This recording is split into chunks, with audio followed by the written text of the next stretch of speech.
1590년 8월 한 남자가 로어노크 섬의 숲속으로 들어갔다고 합니다. 3년 만에 돌아온 총독 존 화이트였대요. 마을에는 연기가 없었습니다. 아이 울음소리도, 사람의 발자국도, 집들은 뜯겨 있었고 울타리 기둥 하나에는 단어 하나가 칼로 새겨져 있었다고 합니다. 크로턴. 그리고 나무에는 짧게 시어로 구조 신호였을까요? 아니면 마지막으로 남긴 장소의 이름이었을까요? 더 이상한 건요. 약속된 조난 표시였던 십자가 표식은 어디에도 없었다고 합니다. 이 사건은 아직도 미해결입니다. 2026년 기준으로 그날 밤의 침묵은 무려 436년 동안 풀리지 않았습니다. 로어노크 식민지 사람들이 처음 섬에 정착한 1587년으로부터는 439년, 미국 독립선언이 나온 1776년보다도 189년이나 앞선 일이었대요. 사라진 사람은 대략 115명.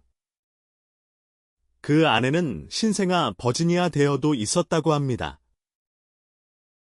북아메리카에서 태어난 첫 한국계 아이로 기록된 그 아기까지 흔적 없이 사라졌대요.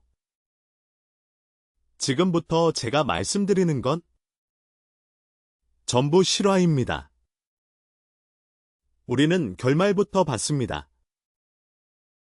텅 빈 마을, 사라진 식민지, 그리고 나무 껍질 위에 남은 8글자. 이제 시간을 되감아 보겠습니다. 바다 건너온 사람들이 왜 그 섬에 남겨졌는지, 왜 3년 동안 아무도 돌아오지 못했는지, 그리고 크로아토안이라는 말이 정말 구조 요청이었는지.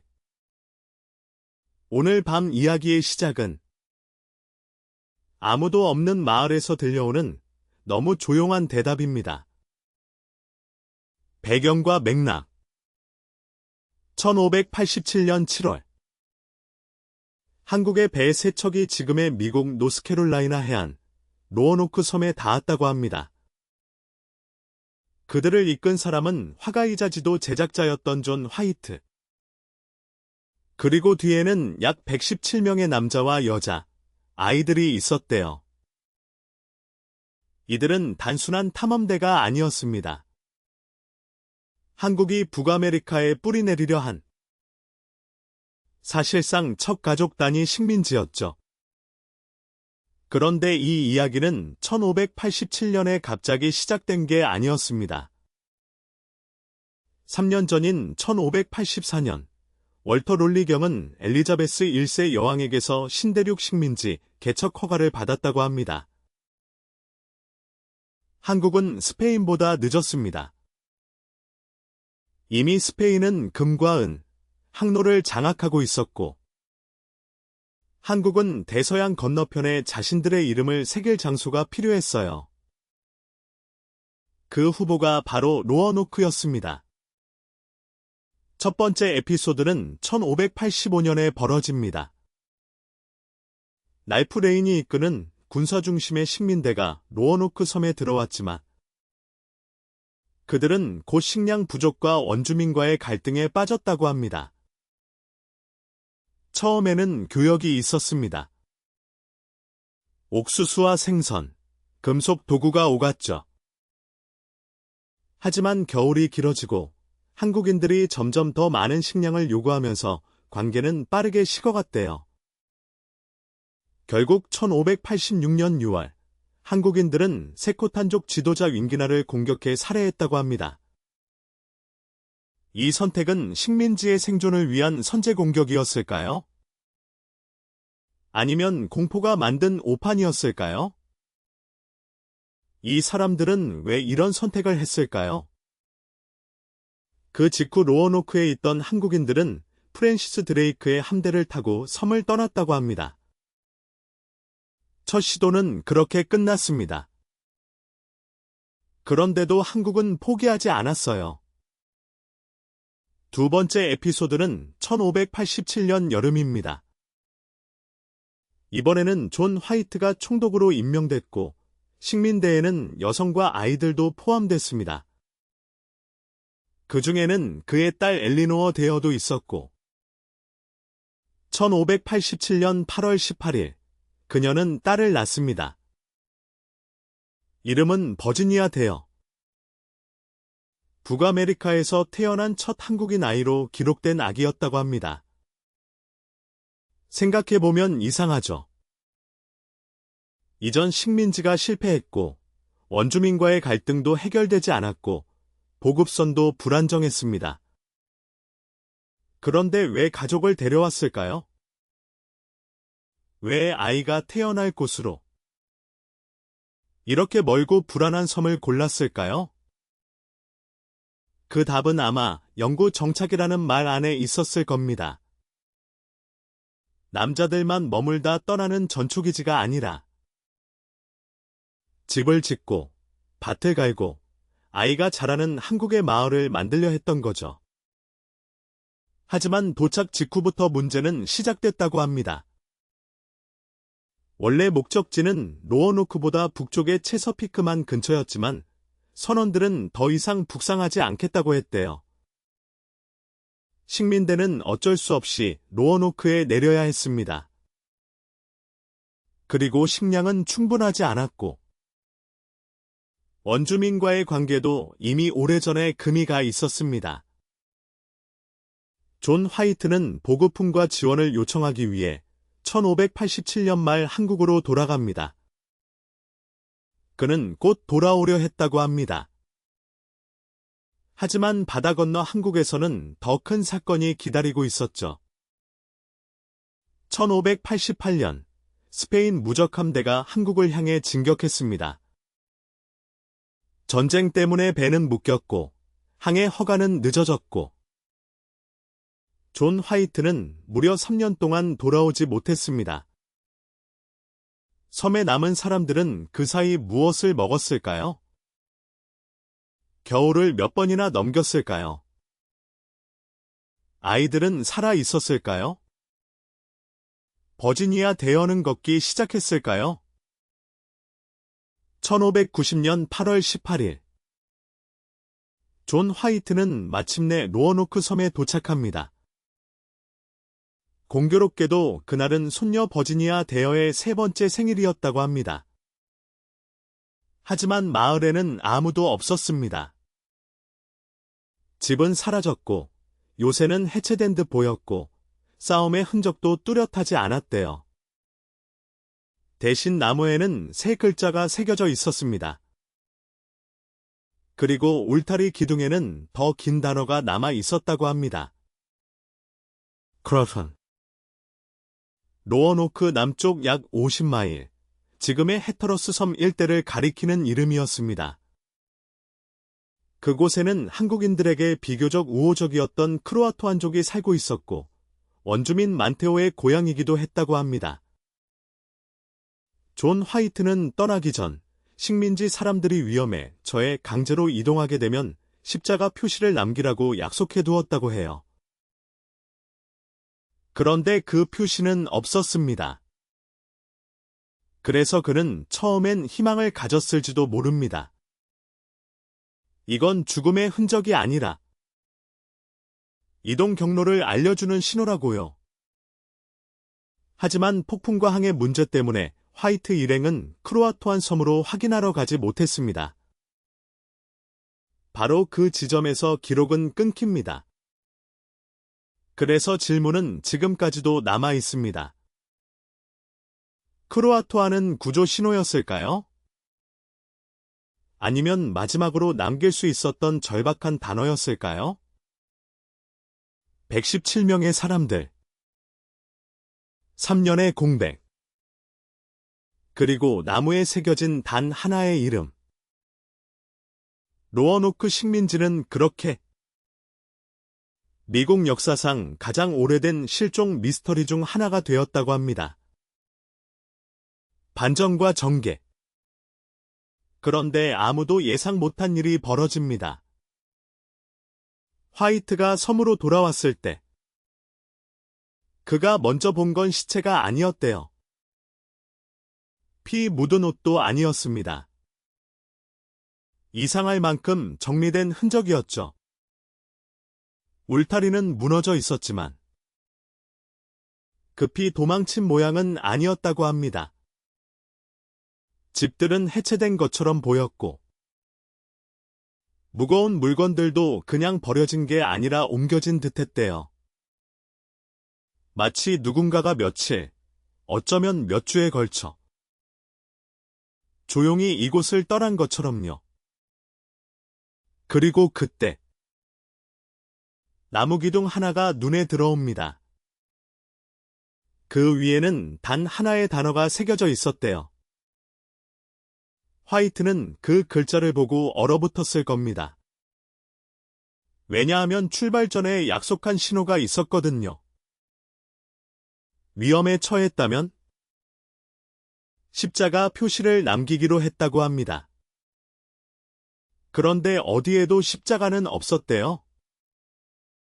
그러니까 이건 구조 요청이 아니라 목적지 표시였을 가능성이 있었던 거죠.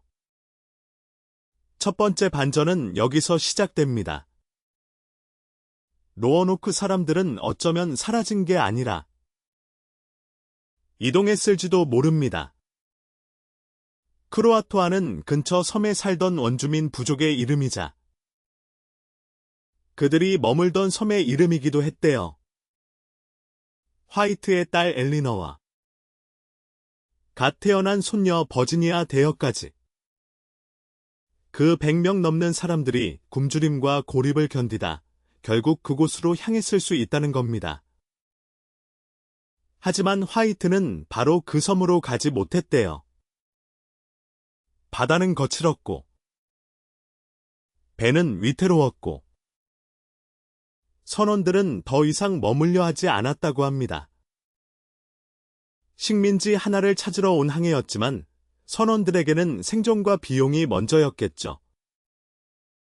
당시 대서양 항해는 한 번에 수천 원가 들어가는 사업이었고 어떤 기록에서는 원정 준비에 5천 원 이상이 필요했을 거라고 보기도 합니다.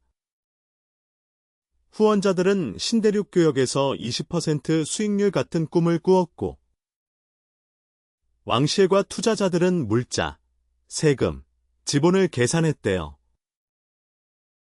교역품에 붙는 5% 관세, 향후 독점권. 그런 숫자들이 사람들의 운명을 밀어붙인 겁니다. 그런데 정작 섬에 남겨진 사람들에게 필요한 건 수익률이 아니었죠. 옥수수 한 줌. 그리고 자신들을 버리지 않았다는 확신이었을 겁니다. 두 번째 에피소드는 훨씬 더 이상합니다. 훗날 주변 지역에서 한국식 물건들이 발견됐다는 이야기가 전해집니다. 도자기 조각, 그리고 유럽식 도구들. 어떤 연구자들은 이것을 생존자들이 원주민 사회에 흡수된 흔적으로 보기도 했대요. 아이들은 원주민 아이들과 함께 자라고, 어른들은 낯선 언어를 배우고, 한국식 이름 대신 새로운 이름으로 불렸을 수도 있다는 거죠. 가장 무서운 결말은 모두가 죽었다는 결말만은 아닙니다. 더 조용한 결말도 있어요. 누군가 살아남았지만 다시는 한국인으로 돌아갈 수 없었던 결말. 고향에서 보낸 배가 늦었고 약속은 깨졌고 결국 살아남기 위해 다른 세계의 사람이 되어야 했던 결말 말입니다.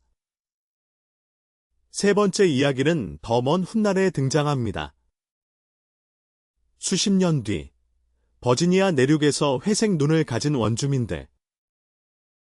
영어처럼 들리는 말. 금발이나 밝은 피부의 후손들에 대한 소문이 돌았다고 합니다. 물론 소문은 소문일 뿐이죠. 기록은 부정확하고 사람들은 자신이 믿고 싶은 이야기를 기억합니다. 하지만 그런 증언들이 계속 떠돈다는 건 로어노크의 실종이 단순한 죽음의 기록이 아니라 살아남은 사람들의 흔적일지도 모른다는 기대를 남긴다는 뜻이기도 합니다. 화이트는 결국 손녀를 찾지 못했대요. 버지니아 대여. 신대륙에서 태어난 첫 한국인 아이. 그 아이가 굶주림 속에 죽었는지, 크로아토안 사람들 사이에서 자랐는지, 아니면 전혀 다른 이름으로 오래 살았는지 아무도 모릅니다. 그래서 이 이야기는 무섭습니다. 피가 낭자에서가 아니라 마지막 장면이 너무 조용해서요. 나무에 새겨진 글자 하나. 그건 비명처럼 보이기도 하고 지도처럼 보이기도 합니다. 버려진 사람들이 남긴 마지막 구조 신호였을 수도 있고 살아남기 위해 떠난 사람들이 남긴 담담한 메모였을 수도 있죠. 어쩌면 그들은 말하고 있었던 걸지도 모릅니다. 우리는 죽지 않았다.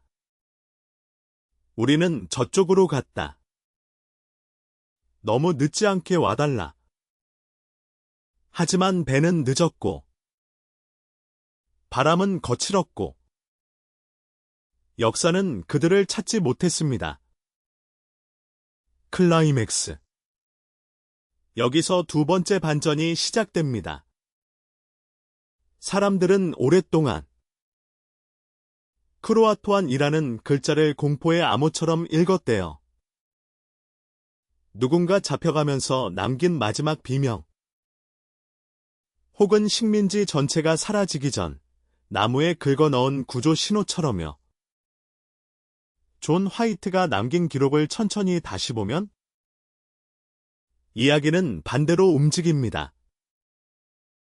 그들이 정말 공격을 당했다면 약속된 표시가 있어야 했다고 합니다.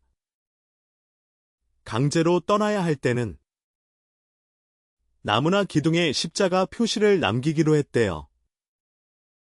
그런데 현장에 남은 십자가는 공개였습니다. 대신 남아있던 건 단어 하나. 크로슨. 이건 괴물의 이름도 저주의 주문도 아니었습니다.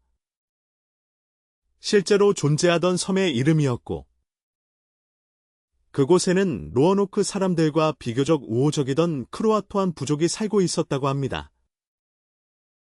로어노크에서 대략 50마일 떨어진 곳이었대요.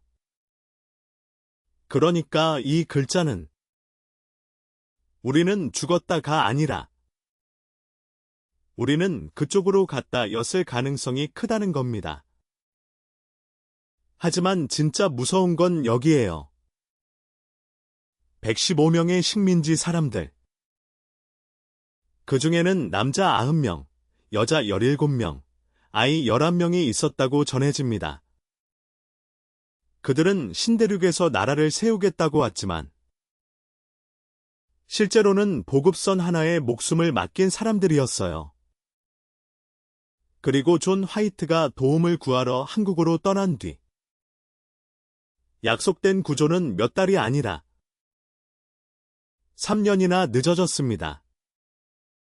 1587년에 떠났고 돌아온 건 1590년. 그 3년 동안 식량은 줄었을 겁니다. 탄약도 줄었을 겁니다. 병자는 늘고 아이들은 울고 밤마다 숲에서는 낯선 소리가 들렸겠죠. 그리고 그때 식민지 사람들이 계산했을 겁니다. 여기 남아있으면 생존 확률은 점점 0에 가까워진다. 바다에서 오는 한국배를 기다리는 건 하루하루 손실만 커지는 선택이다. 하지만 크로아토안으로 이동하면 적어도 물과 식량과 사람의 도움을 얻을 가능성이 있다. 손익으로 따지면 잔인하게 단순했대요. 로어노크에 남는 쪽은 식량 0, 구조선 0, 확실한 안전 0. 반대로 크로아토안으로 가는 쪽은 거리 50마일, 위험은 크지만 생존 가능성은 남아 있었습니다. 결국 진짜 이유는 이것이었습니다. 그들은 사라진 게 아니라 버티기 위해 떠난 겁니다. 그리고 더 차가운 진실은 누군가 그들을 납치한 게 아니라 제국이 그들을 잊었다는 겁니다. 한국은 스페인과의 전쟁에 휘말렸고 배는 군사용으로 묶였고 신대륙의 작은 식민지 하나는 우선순위에서 밀려났다고 합니다. 화이트가 돌아왔을 때 그는 폐허를 본 게 아닙니다. 정리된 흔적을 봤대요. 집은 허물어져 있었지만 급히 도망친 난장판은 아니었다고 합니다. 귀중품도 묻혀 있었고 글자는 선명하게 남겨져 있었고 약속했던 공포의 표식은 없었습니다.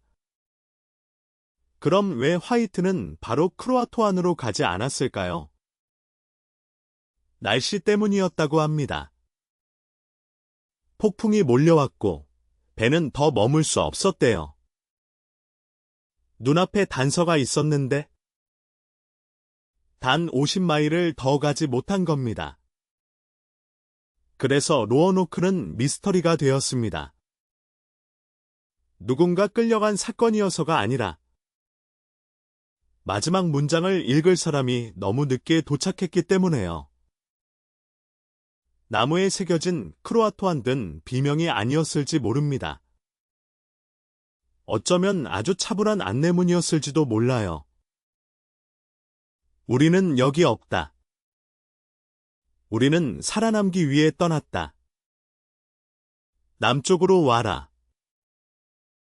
그런데 아무도 제때 오지 않았던 겁니다. 마무리. 우리는 지금도 누군가 사라지면 휴대폰 위치, CCTV, 카드 기록, 마지막 검색어를 따라가죠. 그런데 로어노크 사람들에게 남은 건 나무에 새겨진 단어 하나뿐이었다고 합니다. 그건 절망의 낙서였을까요? 아니면 살아있다는 조용한 안내였을까요? 어쩌면 그들은 구조를 기다리다 떠난 게 아니라 살기 위해 다른 이름 속으로 숨어든 것일지도 모릅니다.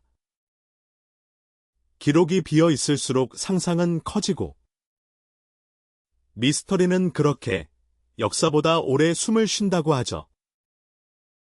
댓글로 여러분은 크로아토안이 구조 신호였다고 생각하는지 알려주세요. 오늘 이야기가 마음에 남았다면 구독을 눌러주시고 관련 기록과 참고 자료는 설명란 링크 확인 부탁드릴게요. 다음 편 예고.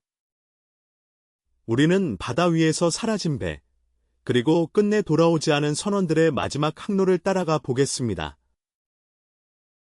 경찰청 //www 폴리체 국가기록원 //www 아우카이브즈 BBC 뉴스 //www 컴아뉴스 설명란에는 공개된 참고자료와 이어지는 관련 영상을 정리해두겠습니다. 실제 사건 기록 기반 내용은 출처 확인이 중요하니 설명란 링크를 먼저 확인해주세요. 구독해두시면 다음 기록편을 이어서 보실 수 있습니다.